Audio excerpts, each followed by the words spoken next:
When Mark and I decided on a 2-week vacation, the idea of a remote cottage sounded like the perfect escape from our hectic city lives.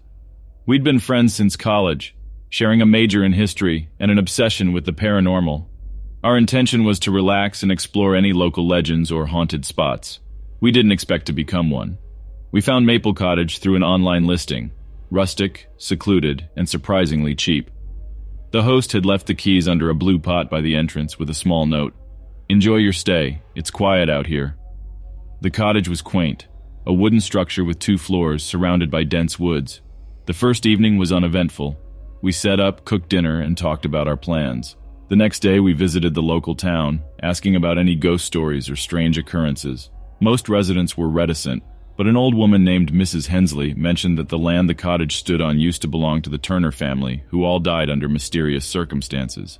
Excited by this tidbit, we hurried back, eager to investigate. That night, things began to shift. Around midnight, I woke up to the sound of footsteps on the wooden floor outside my bedroom. I assumed it was Mark, probably going to the kitchen. But the steps sounded heavy, deliberate. I called out, "Mark, all okay?" There was no reply. The next morning, Mark claimed he hadn't left his room. I brushed it off, blaming the unfamiliar surroundings and our late-night ghost stories. However, the next night, I was jolted awake by a loud crash downstairs. Grabbing a flashlight, I found Mark already in the living room, examining a shattered vase. He looked up, his face pale.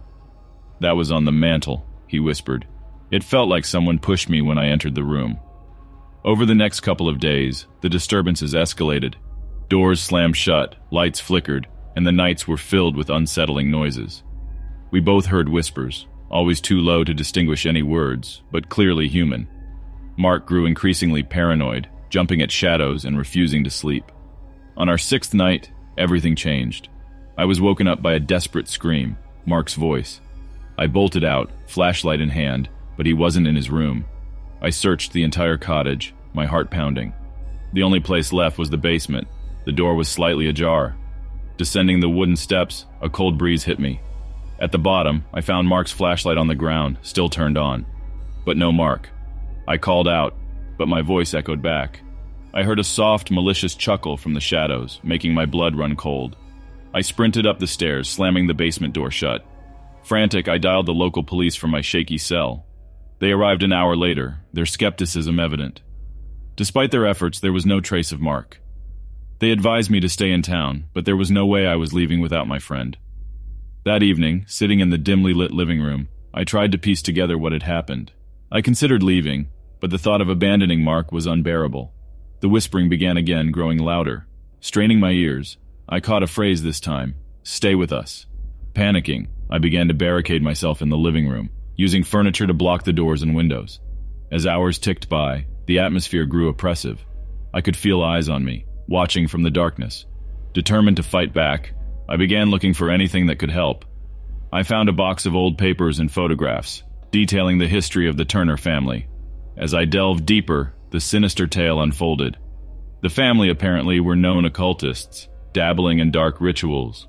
They had vanished one by one, just like Mark. Remembering the old legends of banishing spirits with fire, a desperate plan formed. If I could burn the cottage down, maybe it would break the curse, freeing Mark and the trapped souls. I gathered old newspapers and kindling, placing them around the cottage. I hesitated for a moment, then lit a match. Flames began to consume the building. I watched from a distance, the inferno reflecting in my eyes. The heat was intense, but I heard it. The screams, not just of anguish, but of release. As dawn approached, the cottage was reduced to ashes. The aftermath was a blur. The police never found any trace of Mark. Locals whispered about the cursed land and the city guy who burnt a haunted cottage down. I left with a heavy heart, filled with guilt over Mark and a terrifying memory I could never forget. But sometimes, on quiet nights, I swear I hear Mark's voice whispering, "Thank you." If you enjoyed this story, like and subscribe and comment below with your thoughts.